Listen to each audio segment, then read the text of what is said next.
스위스. 이 짧은 이름을 입에 올릴 때 여러분의 머릿속에는 어떤 풍경이 가장 먼저 그려지십니까? 엽서에서나 볼 법한 눈 덮인 알프스의 아찔한 봉우리들, 끝없이 펼쳐진 지푸른 초원 위에서 한가롭게 풀을 뜯는 소떼들, 그리고 산 중턱마다 평화롭게 자리 잡은 그림 같은 나무집들. 세상 어느 곳을 가더라도 스위스만큼 완벽한 평화와 고요함을 상징하는 나라는 찾기 힘듭니다.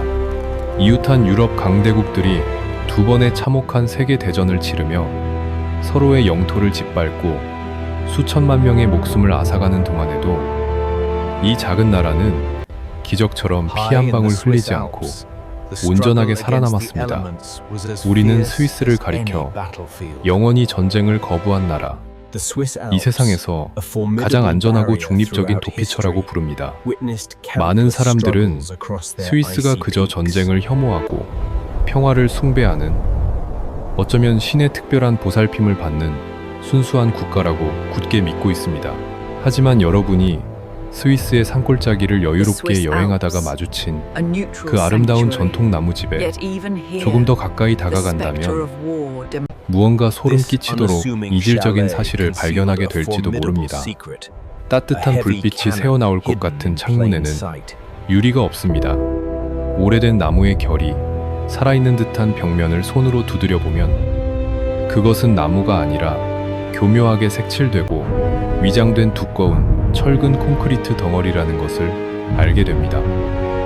그리고 그 가짜 창문의 어두운 틈새 너머에는 언제라도 치명적인 불을 뿜어낼 준비가 되어 있는 차가운 대전차 포신과 기관 총구가 바깥을 향해 조용히 숨을 죽이고 있습니다. 이것은 첩보 영화 속에 등장하는 과장된 세트장이 아닙니다. 스위스 전역의 산과 들에 실제로 거미줄처럼 퍼져 있는 수많은 위장 벙커와 요새들의 진짜 모습입니다. 풍경에 취해 렌터카를 몰고 기분 좋게 건너던 그 웅장하고 아름다운 다리들, 알프스의 험준한 산맥을 뚫고 지나가는 거대한 터널들, 심지어 평범해 보이는 국경의 도로들 아래에는 무려 수십 년 동안 엄청난 양의 고성능 폭약이 은밀하게 설치되어 있었습니다. 스위스 정부는 적군이 자국의 영토를 밟는 그 순간 단 한 번의 스위치 조작으로 자국의 모든 핵심 교통 인프라를 스스로 산산조각 내버릴 수 있는 치밀하고도 파괴적인 자폭 시스템을 국가 전체에 깔아두었던 것입니다. 우리가 머릿속에 간직하고 있던 평화롭고 낭만적인 알프스의 나라 스위스는 사실 국가 전체가 언제 터질지 모르는 거대한 지뢰밭이자 그 누구도 살아서 빠져나갈 수 없는 거대한 군사 요새였습니다. 그들은 평화를 지키기 위해 이웃 국가들의 선이나 인간의 이성 따위에 결코 기대지 않았습니다. 스위스가 생존을 위해 선택한 방식은 바로 무장 중립이었습니다. 단순히 우리는 어느 편에도 서지 않겠다고 말로만 선언하는 것은 피비린내, 나는 국제 정치의 냉혹한 현실 앞에서는 그저 종이 조각에 불과하다는 것을 그들은 뼛속 깊이 이해하고 있었습니다. 그래서 그들은 침략자들을 향해 행동으로 경고해 왔습니다. 너희가 우리를 침략할 수는 있다. 하지만 그 대가로 너희는 상상조차 할 수 없는 끔찍한 피를 흘려야만 할 것이며 천문학적인 희생을 치르고 나서 너희가 얻게 될 것은 철저하게 파괴되어 아무짝에도 쓸모없는 바위더미와 잿더미뿐일 것이다. 이것은 결코 평화주의자의 낭만적인 태도가 아닙니다. 오히려 가장 비관적이고 현실적인 생존주의자의 태도에 가깝습니다. 평화를 사랑한다는 명분 아래 이토록 극단적이고 철저하게 스스로의 파멸까지 담보로 잡으며 전쟁을 준비했던 나라, 이들은 대체 왜 이토록 세상과 타인을 믿지 못하게 된 것일까요? 전 세계가 부러워하는 평화와 번영의 상징인 국가가 어째서 늘 세상의 종말을 기다리며 칼을 가는 사람처럼 긴장 속에서 살아왔던 것일까요? 이 기묘한 역설과 그들 내면에 깊이 자리 잡은 집단적 방어 기제를 제대로 이해하기 위해서는 스위스가 지금처럼 세계적인 금융의 중심지나 호화로운 관광지로 불리기 한참 전인 아주 먼 과거로 거슬러 올라가야만 합니다. 우리가 돌아가야 할 그곳에는 달콤한 초콜릿과 정밀한 명품 시계 대신 숨을 턱 막히게 하는 척박한 바위산과 뼈를 깎는 듯한 지독한 굶주림만이 존재했던 가혹한 시대가 우리를 기다리고 있습니다. 오늘날 세계에서 가장 호화롭고 매혹적인 여행지를 꼽으라고 한다면 알프스를 빼놓고 이야기하기는 어려울 것입니다. 하얗게 눈이 덮인 생모리츠의 스키장, 마터호른을 병풍 삼아 걷는 체르마트의 하이킹 코스 등 수많은 사람들이 평생에 한 번쯤은 꼭 가보고 싶어하는 꿈의 장소가 바로 스위스입니다. 돈을 낸다면 얼마든지 자연이 주는 최고의 사치를 누릴 수 있는 곳이죠. 하지만 우리의 시계 태엽을 되감아 케이블카도 산악 열차도 아스팔트 도로도 없던 수백 년 전의 과거로 돌아가 보면 이야기는 완전히 달라집니다. 지금의 스위스를 세계적인 부국으로 만들어준 그 눈부시게 아름다운 알프스 산맥은 과거 이곳에 살았던 사람들에게는 결코 벗어날 수 없는 거대한 자연 감옥이자 잔인한 저주에 가까웠습니다. 지도를 펼쳐놓고 보면 스위스의 영토는 결코 크지 않습니다. 그런데 그 작은 땅덩어리의 60% 이상을 험준한 알프스 산맥이 차지하고 있습니다. 이는 단순히 산이 많다는 뜻을 넘어 인간이 생존하기 위한 가장 기본적인 조건이 철저하게 결핍되어 있다는 것을 의미했습니다. 주변의 프랑스나 독일 같은 국가들이 넓고 비옥한 평야에서 엄청난 양의 밀을 수확하며 배불리 먹고 국력을 키워나갈 때 스위스 사람들은 깎아지른 듯한 비탈길에 매달려 척박한 돌밭을 일궈야만 했습니다.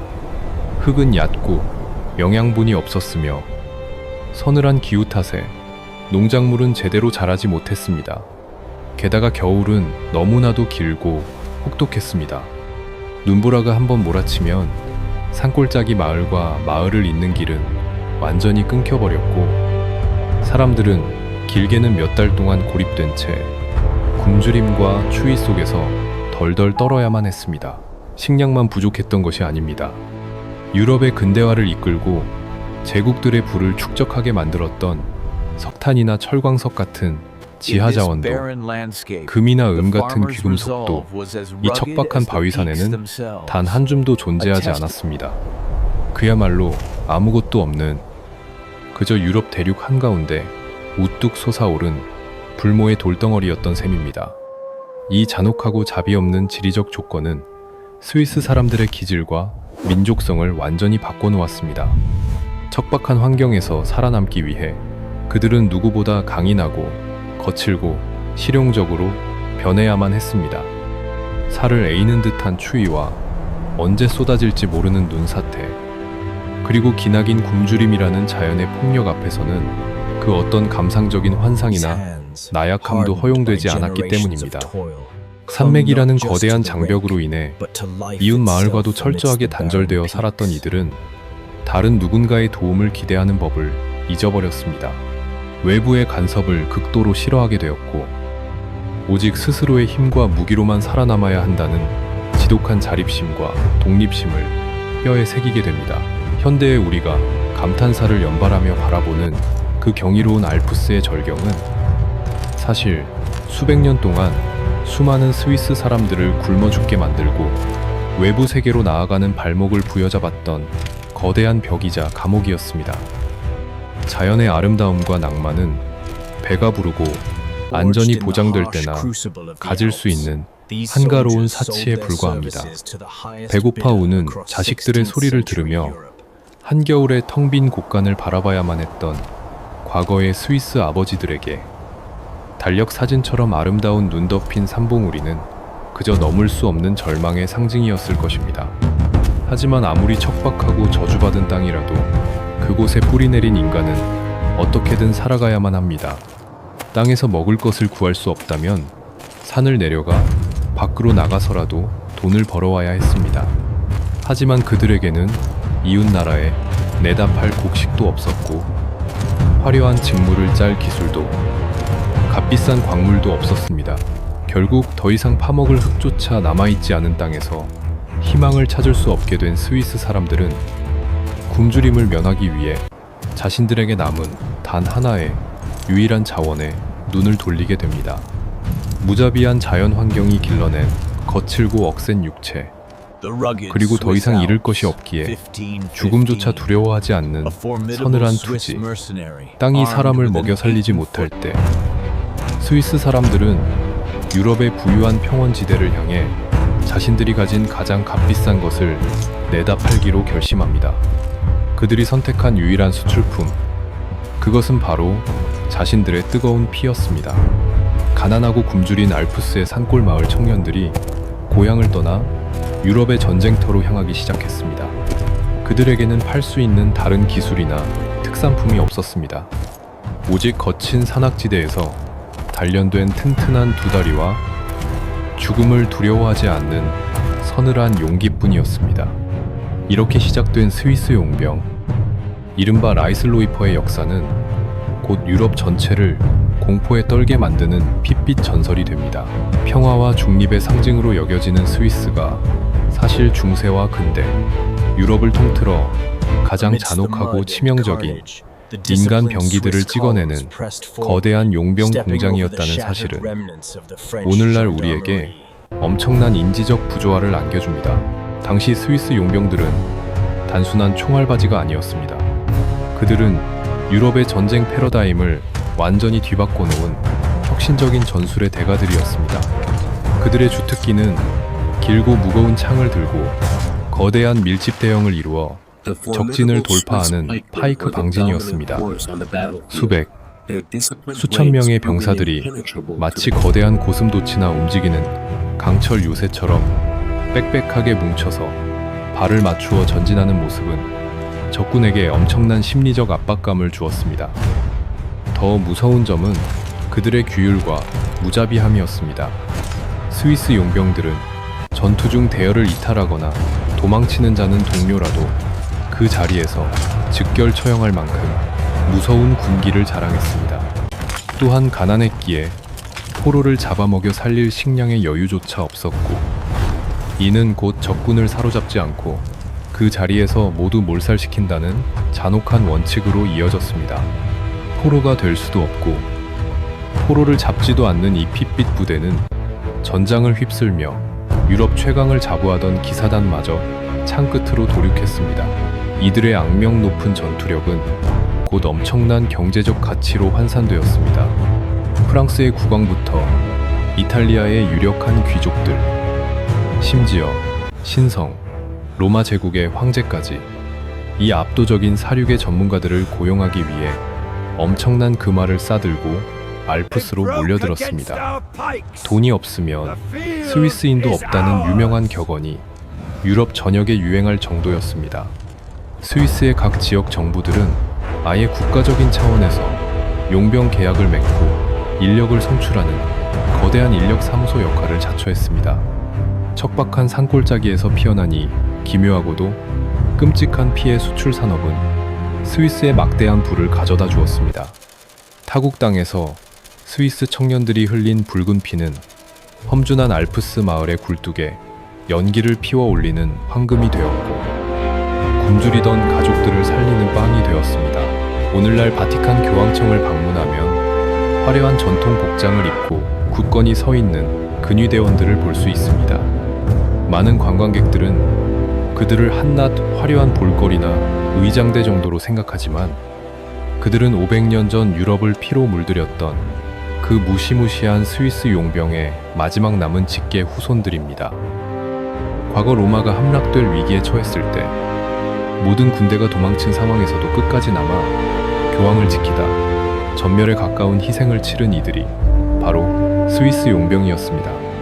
교황의 목숨을 지키는 가장 신뢰받는 호위병 자리가 오늘날까지도 오직 스위스 출신 청년들에게만 허락되는 이유는 바로 이 피비린내, 나는 역사와 절대적인 충성심에 깊이 뿌리 내리고 있습니다.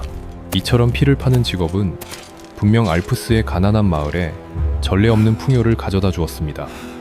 하지만 어떤 이념이나 국익 없이 오직 자신에게 가장 많은 돈을 지불하는 군주를 위해 칼을 휘두르는 용병이라는 직업에는 아주 치명적이고도 끔찍한 모순이 숨겨져 있었습니다.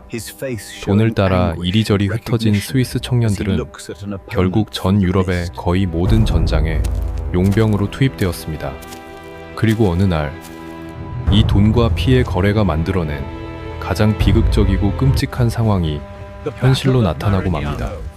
살기 위해 고향을 떠난 스위스 청년이 안개가 겉인 아침의 전쟁터에서 자신의 길고 날카로운 창끝을 겨눈 순간 그 반대편 진영에서 똑같은 용병의 자격으로 창을 겨누고 있는 자신의 친형제와 오랜 이웃의 얼굴을 마주하게 된 것입니다. 1515년 9월 북부 이탈리아의 마리냐노 평원에서 벌어진 전투는 스위스 역사상 가장 끔찍하고 뼈아픈 비극으로 기록되어 있습니다. 프랑스의 국왕 군대와 밀라노 공국의 군대가 격돌한 이 대규모 전투에서 양측은 승리를 위해 당시 유럽 최고의 살인병기였던 스위스 용병들을 막대한 돈을 주고 앞다투어 고용했습니다. 안개가 자욱하게 낀 전장, 양쪽 진영에서 나팔 소리가 울려 퍼지고 거대한 밀집 방진이 흙먼지를 일으키며 서로를 향해 돌진했습니다. 그런데 그들이 창끝을 맞대는 순간 전장에는 소름 끼치는 침묵과 절망이 교차했습니다.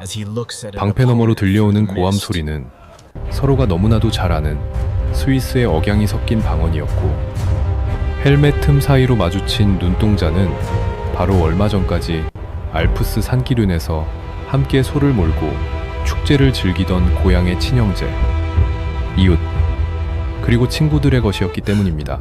하지만 한번 시작된 전쟁의 톱니바퀴는 결코 멈추지 않았습니다. 용병의 맹세와 고용계약이라는 잔혹한 족쇄에 묶인 채 스위스의 청년들은 외국의 군주가 던져준 금화 몇 덕을 위해 서로의 심장에 기나긴 창을 찔러 넣어야만 했습니다. 마리냐노의 들판은 스위스인들이 흘린 붉은 피로 질척거렸습니다. 이틀 동안 이어진 지옥 같은 사륙전이 끝난 후 무려 10,000명이 넘는 스위스 청년들이 차가운 이탈리아의 흙바닥에 버려진 채 싸늘한 주검으로 변해 있었습니다. 승리한 쪽의 용병도 패배한 쪽의 용병도 결국은 모두 척박한 알프스가 길러낸 스위스의 귀한 아들들이었습니다. 이 참혹한 소식이 산맥을 넘어 고향 마을들로 전해지자 스위스 전역은 거대한 통곡 소리로 뒤덮였습니다. 가난을 벗어나고자 피를 팔았던 비즈니스가 결국 자신들의 미래를 갉아먹고 민족 스스로를 학살하는 끔찍한 동족 상잔으로 돌아왔다는 사실에 모든 스위스 사람들은 뼈저린 충격과 죄책감을 느꼈습니다. 우리가 흔히 스위스의 중립을 생각할 때 떠올리는 도덕적이고 평화주의적인 환상은 바로 이 지점에서 산산조각이 납니다. 스위스가 다른 나라의 전쟁에 더 이상 개입하지 않겠다고 결심한 것은 결코 숭고한 인류애나 평화에 대한 깊은 깨달음 때문이 아니었습니다.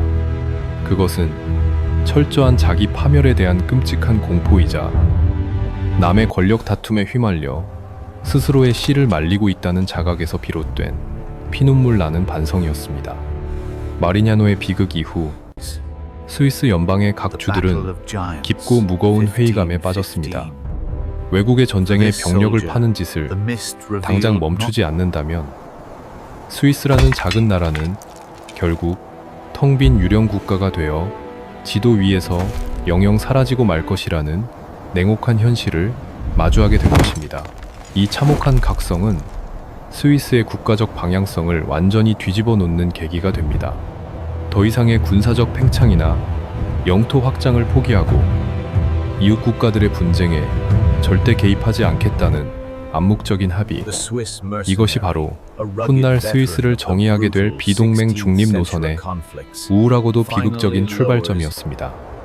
그는 스스로 거머쥐고 있던 창을 거두었고 더 이상 남을 찌르는 칼이 되지 않겠다고 맹세했습니다. 피비린내. 나는 참극을 겪고 나서야 비로소 생존을 위한 침묵을 선택한 것입니다. 하지만 그들이 간절히 원했던 고립과 평화는 스위스의 일방적인 선언만으로 얻어지는 것이 결코 아니었습니다. 그들이 자리 잡고 있는 곳은 수많은 제국들이 영토와 패권을 두고 끝없이 탐욕스러운 이빨을 드러내는 야만의 대륙, 유럽의 한가운데였습니다.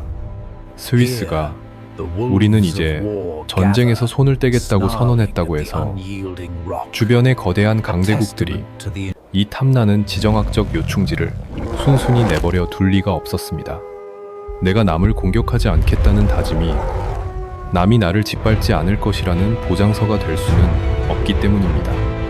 스위스가 무기를 내려놓고 스스로를 고립시키려 했던 바로 그 순간, 유럽의 강권 통치자들은 이 텅 빈 알프스의 산맥을 체스판에 어떤 말로 사용할지 새롭고 냉혹한 주판화를 튕기기 시작했습니다. 지도를 잠시 머릿속에 펼쳐보시기 바랍니다. 유럽 대륙의 한가운데 마치 거대한 돌로 쌓아 올린 천연의 요새처럼 우뚝 솟아있는 알프스 산맥의 위치를 말입니다. 스위스를 중심으로 그 주변을 둥글게 둘러싸고 있는 국가들의 면면을 살펴보면 그야말로 숨이 막힐 지경입니다. 서쪽으로는 유럽의 전통적인 강호 프랑스, 북쪽으로는 거대한 독일의 영방 국가들, 동쪽으로는 막강한 권력을 쥐고 있던 합스부르크 제국의 오스트리아, 그리고 남쪽으로는 막대한 부를 축적한 수많은 이탈리아 도시 국가들이 포진해 있었습니다. 유럽의 역사를 끊임없이 피로 물들였던 당대 최고의 제국들이 스위스라는 작은 나라를 마치 언제든 집어삼킬 수 있는 먹잇감처럼 애워싸고 있었던 것입니다. 이 거대하고 탐욕스러운 제국들의 틈바구니 속에서 스위스의 영토는 그저 척박하고 쓸모없는 돌덩어리가 아니었습니다. 알프스의 험준한 산맥 사이사이에는 남과 북, 동과 서를 곧바로 이어주는 아주 좁고도 치명적인 산악 고갯길들이 숨어 있었습니다. 비행기도 기차도 없던 시절, 대규모의 무장 군대를 이끌고 유럽 대륙을 횡단하기 위해서는 반드시 이 알프스의 고갯길들을 통과해야만 했습니다. 이 길을 지배하는 자가 곧 유럽 군사작전의 주도권을 쥐는 것과 같았습니다. 만약 프랑스가 이 고갯길을 완전히 장악한다면 어떻게 될까요? 프랑스군은 언제든 알프스 위에서 오스트리아나 이탈리아의 심장부를 향해 폭포수처럼 군대를 쏟아부을 수 있는 끔찍한 우위를 점하게 됩니다. 반대로 오스트리아가 이곳을 차지한다면 프랑스는 매일 밤 알프스 너머에서 언제 쳐들어올지 모르는 적군의 발소리에 공포를 느끼며 밤잠을 설쳐야만 했습니다. 스위스는 그야말로 유럽 패권의 목줄을 쥐고 있는 가장 위험하고 값비싼 체스판의 중앙고지였던 것입니다.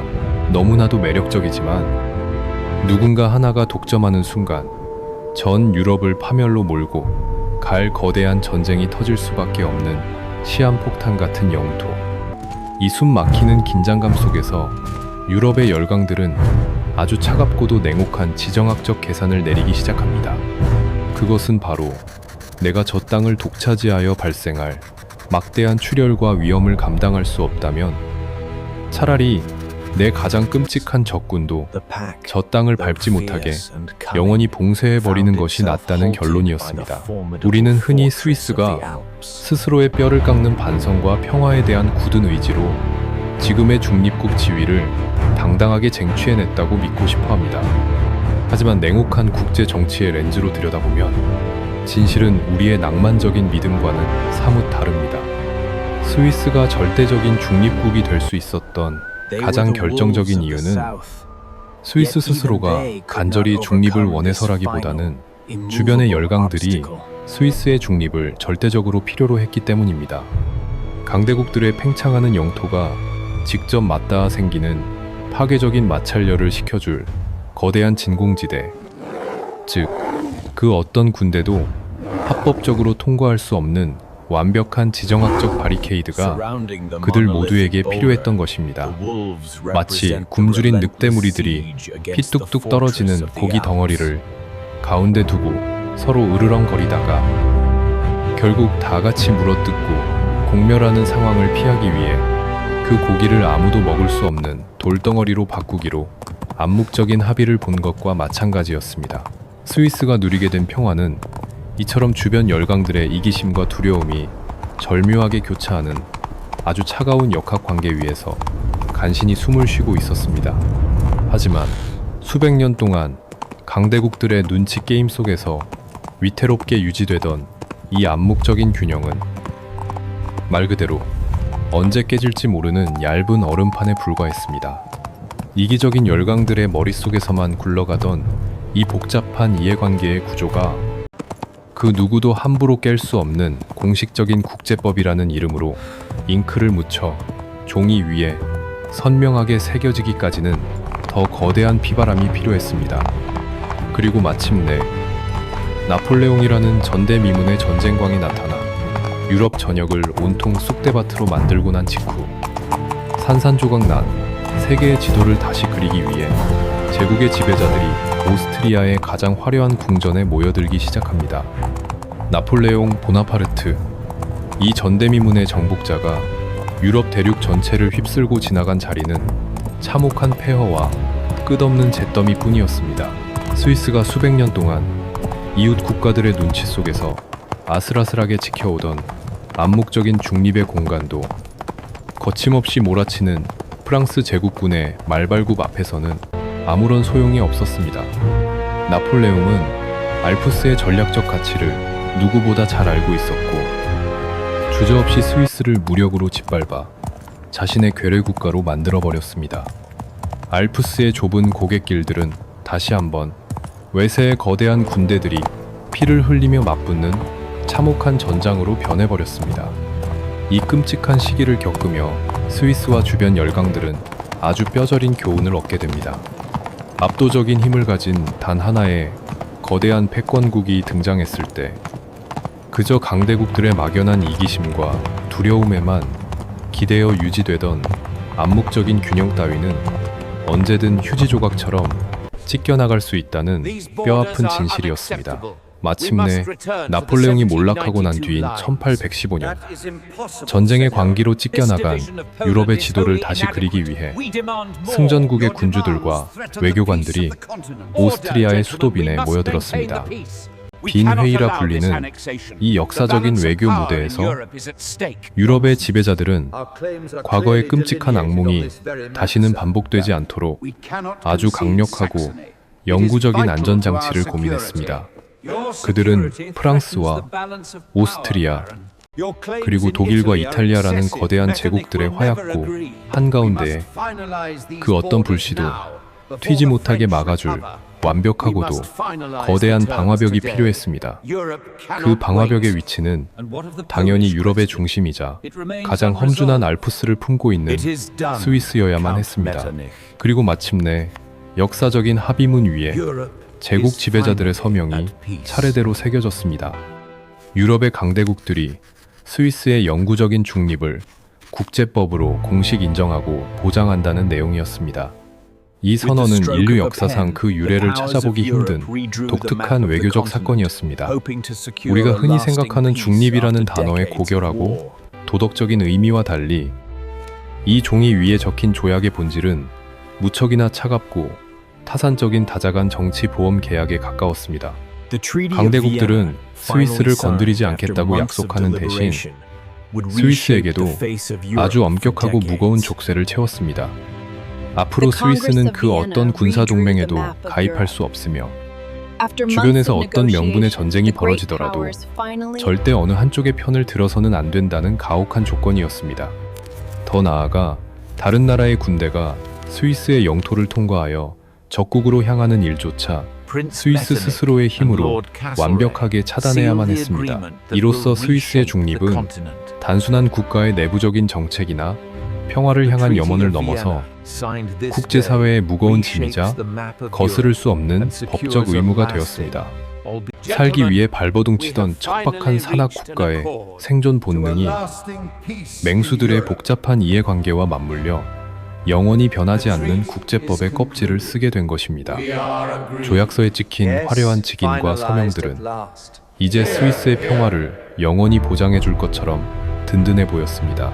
하지만 서류에 적힌 아름다운 문장들은 그 자체로는 단 한 발의 총알도 막아낼 수 없습니다. 역사는 대포 소리가 울려 퍼지는 순간 아무리 위대한 조약이라도 한낱 불쏘시개나 휴지 조각으로 전락해버린다는 잔혹한 진리를 수없이 증명해 왔습니다. 그렇다면 스위스는 종이 위의 약속이 언제든 찢겨질 수 있는 냉혹한 현실 세계에서 어떻게 이 조약서의 가치를 증명해내야 했을까요? 국제법이라는 얇은 방패 뒤에 숨어 누군가의 자비만을 기다리며 벌벌 떠는 대신 스위스는 스스로의 몸에 치명적인 맹독을 품고 날카로운 강철 가시를 세운 무시무시한 고슴도치로 진화하기 시작했습니다. 빈 회의에서 얻어낸 영구 중립국이라는 타이틀은 훌륭한 방패였지만 스위스 사람들은 결코 잉크로 쓰인 약속 따위에 자신들의 목숨을 온전히 맡길 만큼 순진하지 않았습니다.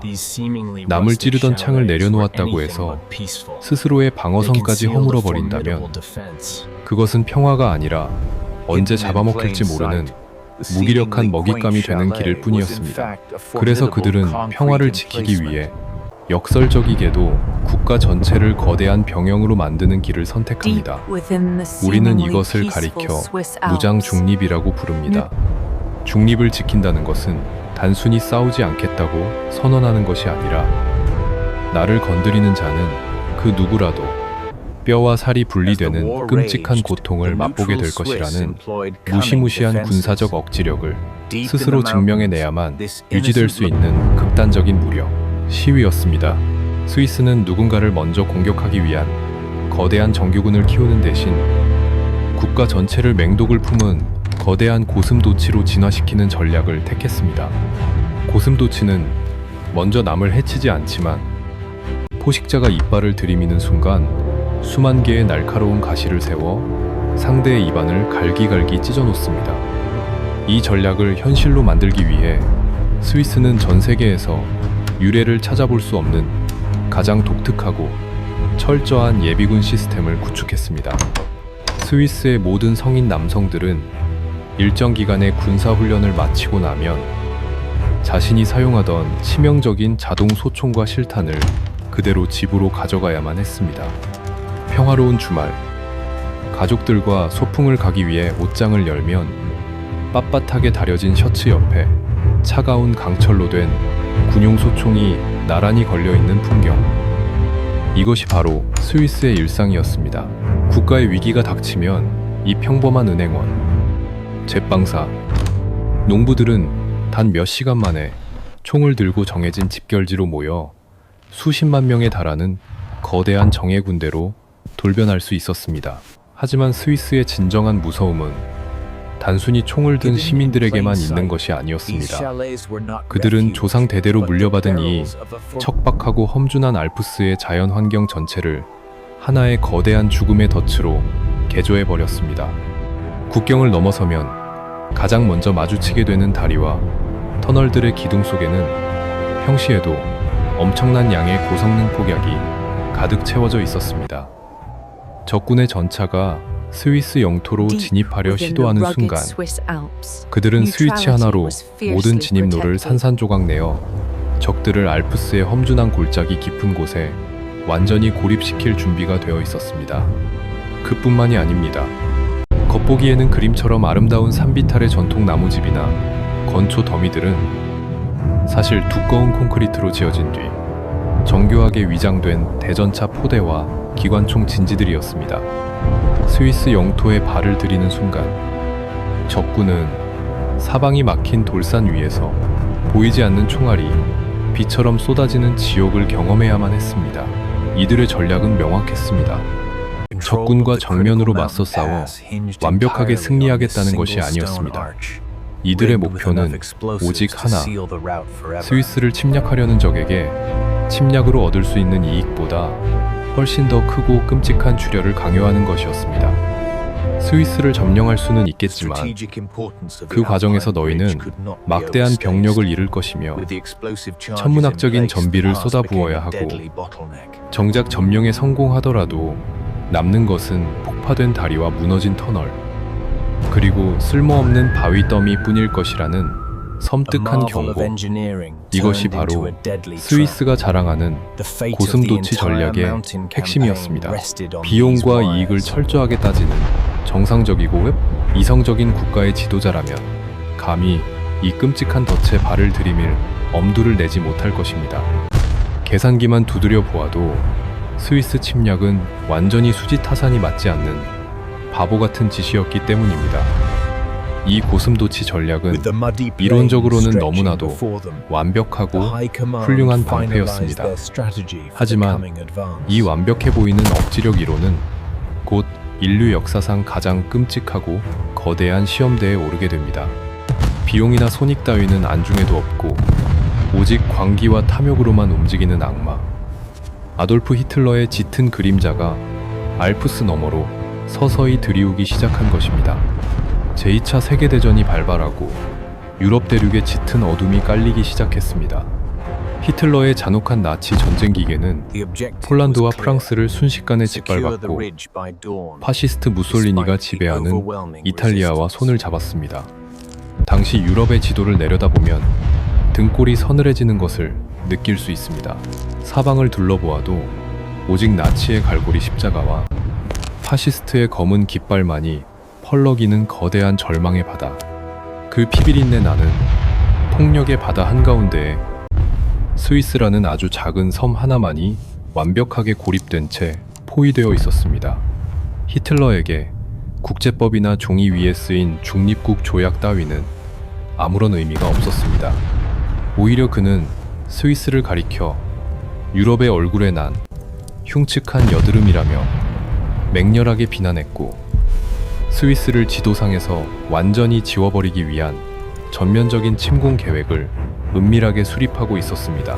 국가의 완전한 소멸이라는 역사상 가장 끔찍한 위기 앞에서 스위스군의 총사령관 앙리 기장 장군은 스위스 건국의 성지인 바틀리 초원으로 군 지휘관들을 모두 소집했습니다. 그리고 그곳에서 스위스 역사상 가장 결연하고도 끔찍한 방어 전략인 국가 요새 전략을 선포합니다. 그것은 국가의 지도자로서 뼈를 깎는 듯한 고통스러운 결단이었습니다. 만약 막강한 독일군이 국경을 넘어 밀고 들어온다면 스위스군은 국경지대와 인구가 밀집한 평야지대의 주요 도시들을 과감하게 포기한다는 것이었습니다. 사랑하는 가족들과 삶의 터전이 나치의 군합 아래 짓밟히도록 내버려둔 채 수십만의 병력과 정부는 오직 생존을 위해 알프스의 가장 깊고 험준한 산악 요새 속으로 후퇴한다는 믿기 힘든 계획이었습니다. 하지만 이 후퇴는 결코 항복을 의미하는 것이 아니었습니다. 그것은 히틀러를 향해 던지는 가장 끔찍한 최후 통첩이었습니다. 스위스군은 산으로 철수하면서 자신들이 지나온 모든 길을 스스로 파괴할 준비를 마쳤습니다. 독일과 이탈리아를 이어주는 가장 중요한 알프스의 철도와 터널, 수많은 다리와 산업시설들을 단 한 번의 폭발로 모조리 날려버릴 수 있도록 기폭 장치를 쥐고 산속으로 숨어든 것입니다. 알프스의 견고한 바위산 속에는 수년간 파놓은 미로 같은 터널과 벙커가 있었고 그 안에는 탄약과 식량, 심지어 지하 병원까지 완벽하게 갖추어져 있었습니다. 앙리 기장 장군이 나치 독일을 향해 던진 메시지는 너무나도 분명하고 서늘했습니다. 당신들이 우리 영토에 들어올 수는 있다. 평원을 짓밟고 도시를 불태울 수도 있을 것이다. 하지만 당신들은 절대로 알프스를 넘지 못할 것이다. 우리는 이 험준한 산맥 전체를 거대한 무덤으로 만들 것이며 당신들은 이곳에서 수십만 명의 병사를 잃게 될 것이다. 그리고 당신들이 그토록 원했던 독일과 이탈리아 사이의 교통로 역시 우리가 스스로 잿더미로 만들어버릴 것이니 당신들이 얻게 될 것은 철저하게 파괴된 바위산과 끝없는 죽음뿐일 것이다. 이것은 단순한 방어 전술이 아니라 적국과 함께 동반 자살을 하겠다는 무시무시한 전략적 자폭 선언이었습니다. 전쟁의 광기에 사로잡힌 독재자 히틀러조차 이 미친 고슴도치를 삼키는 것은 너무나도 위험하다는 사실을 깨달았습니다. 스위스를 점령해서 얻을 수 있는 이익보다 스위스가 스스로를 파괴하며 입힐 피해와 독일군이 치러야 할 끔찍한 피해 대가가 훨씬 컸기 때문입니다. 결국 히틀러는 수차례 만지작거리던 스위스 침공 계획을 끝내 실행에 옮기지 못했습니다. 스위스는 히틀러가 그들의 평화를 존중해서 살아남은 것이 아닙니다. 그들 스스로가 가장 치명적인 독약이 됨으로써 악마마저 삼키기를 포기하게 만들었던 것입니다. 이처럼 스위스는 가장 가혹하고 잔인한 전쟁의 소용돌이 속에서 기적처럼 살아남았습니다. 하지만 굶주린 늑대떼에 포위된 채 살아남기 위한 대가는 결코 싸지 않았고, 그 생존의 방식이 항상 깨끗하고 떳떳했던 것만은 아니었습니다.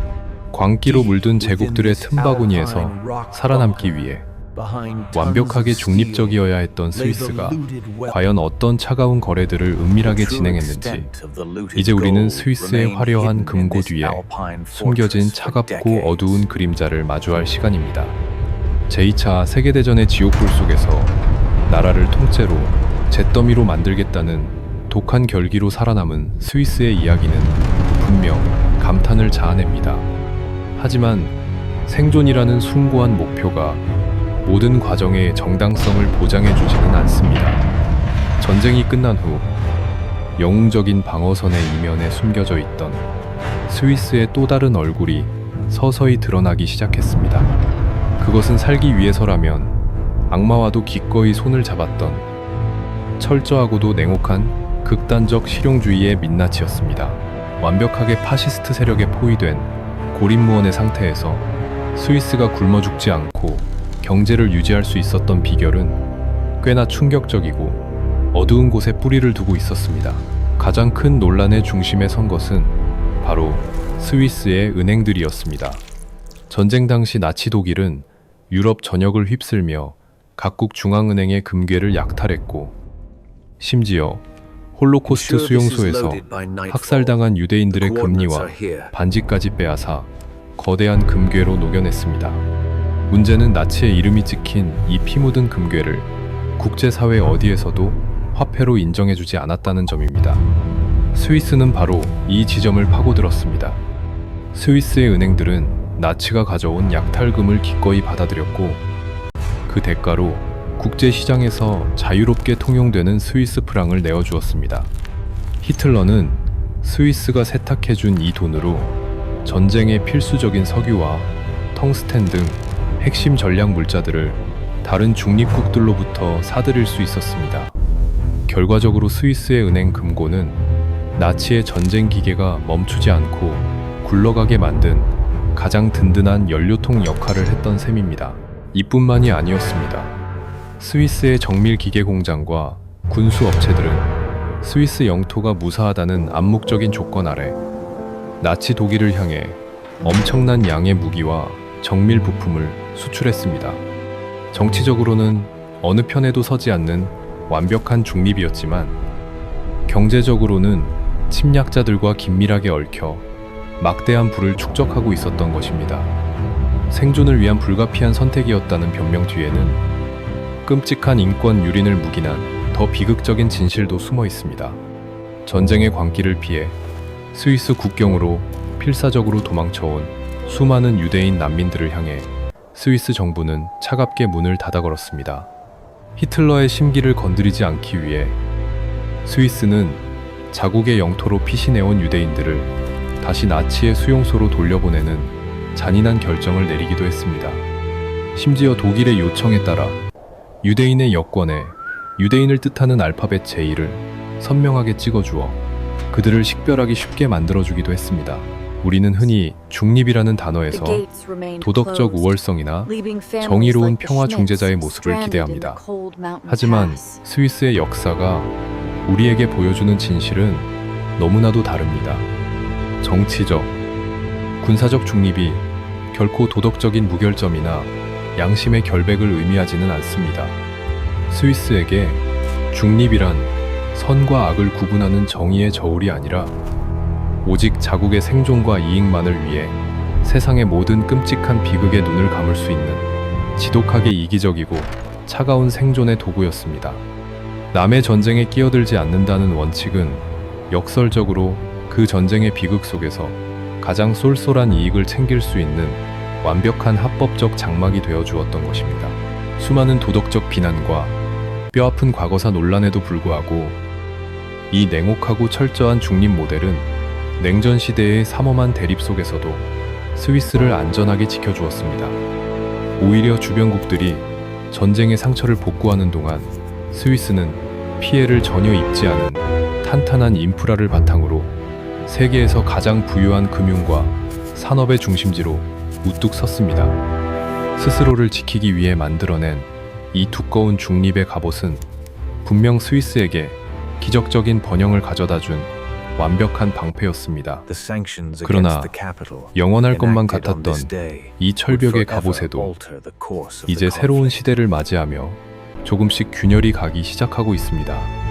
21세기에 접어들며 세상은 스위스가 중립을 선언했던 200년 전과는 완전히 다른 모습으로 변했습니다.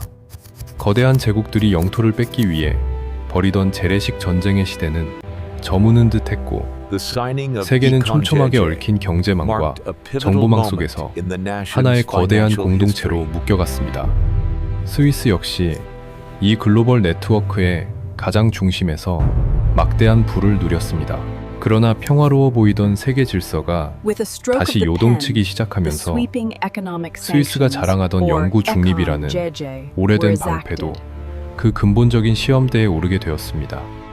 200년 동안 알프스의 험준한 산맥과 무장한 시민군, 그리고 폭약이 설치된 다리로 적의 물리적 침공을 막아낼 수는 있었지만 눈에 보이지 않는 경제 제재와 가치관의 충돌이라는 새로운 형태의 전쟁 앞에서는 과거의 방식이 더 이상 통하지 않게 된 것입니다. 그 결정적인 균열은 러시아가 우크라이나를 침공하며 다시 한번 유럽 땅에 끔찍한 전쟁의 불씨를 지폈을 때 가장 선명하게 드러났습니다. 유럽 연합을 비롯한 서방 세계는 일제히 러시아를 규탄하며 강력한 경제적 제재를 가하기 시작했습니다. 그리고 전 세계의 시선은 자연스럽게 글로벌 금융의 심장부이자 수많은 러시아 신흥 재벌들의 막대한 자금이 숨겨져 있는 스위스로 향했습니다. 과거의 스위스였다면 늘 그랬듯 이것은 우리와 상관없는 남들의 전쟁이라며 양쪽 모두와 거래를 이어가려 했을 것입니다. 그러나 이제 세상은 더 이상 스위스의 그런 기회주의적인 침묵을 용납하지 않았습니다. 독재자의 침략 전쟁에 자금을 대주는 은행 금고 역할을 계속한다면 스위스 역시 자유민주주의 진영의 적이자 공범으로 간주하겠다는 서방 국가들의 엄청난 외교적, 경제적 압박이 알프스 산맥을 넘어 매섭게 몰아쳤습니다. 결국 스위스 정부는 200년 넘게 지켜온 절대 중립의 원칙을 훼손한다는 내부의 엄청난 반발을 무릅쓰고 유럽연합의 대러시아 경제 제재에 동참하는 역사적인 결정을 내리게 됩니다. 러시아 재벌들의 계좌를 동결하고 금융거래를 차단한 것입니다. 이는 스위스가 생존을 위해 그토록 철저하게 지켜왔던 어느 편에도 서지 않는다는 금기를 스스로 깨버린 사건이었습니다. 시대가 변했습니다. 과거에는 주변의 강대국들이 서로를 견제하기 위해 스위스의 중립을 절대적으로 필요로 했지만 이제는 민주주의와 인권이라는 보편적 가치를 지키기 위해 스위스에게도 명확한 입장을 강요하고 있습니다. 모두의 편에 서는 자는 결국 누구의 편도 아니라는 사실을, 그리고 도덕성이 결여된 기계적인 중립은 더 이상 현대 국제사회에서 존중받기 어렵다는 차가운 현실을 스위스는 뼈저리게 마주하고 있는 것입니다. 오늘날 스위스의 무기고에 쌓여있는 소총들과 벙커들은 낡아가고 있고 국경의 다리에 설치되어 있던 폭약들도 대부분 제거되었습니다. 물리적인 요새는 해체되었지만 이 나라는 지금 보이지 않는 외교와 경제의 전장에서 과거 그 어느 때보다 치열하고 위태로운 줄타기를 하고 있습니다. 수백 년 전 척박한 바위산에서 살아남기 위해 피를 팔아야만 했던 가난한 용병의 후예들은 이제 세계에서 가장 부유한 나라의 시민이 되어 스스로의 정체성을 묻는 가혹한 질문 앞에 서 있습니다. 세상의 모든 분쟁으로부터 홀로 고립된 채 나만의 평화를 누리는 완벽한 섬은 과연 이 촘촘하게 연결된 현대 사회에서도 존재할 수 있는 것일까요? 주변의 숲이 온통 붉은 화염에 휩싸여 타들어가고 있는데 내 집 앞마당에만 불길이 번지지 않기를 바라는 것은 어쩌면 오만한 환상일지도 모릅니다. 역사라는 거대한 책의 다음 장에서 스위스는 여전히 침묵하는 알프스의 은둔자로 남게 될까요? 아니면 결국 그 무거운 중립의 짐을 내려놓고 혼돈스러운 세상의 체스판 위로 직접 걸어 내려오게 될까요?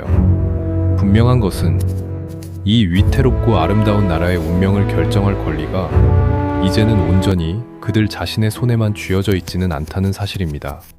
스위스가 품고 있던 오래된 비밀과 역설의 이야기는 여기서 막을 내리지만 그들이 마주한 새로운 지정학적 딜레마는 지금 이 순간에도 현재 진행형으로 쓰여지고 있습니다.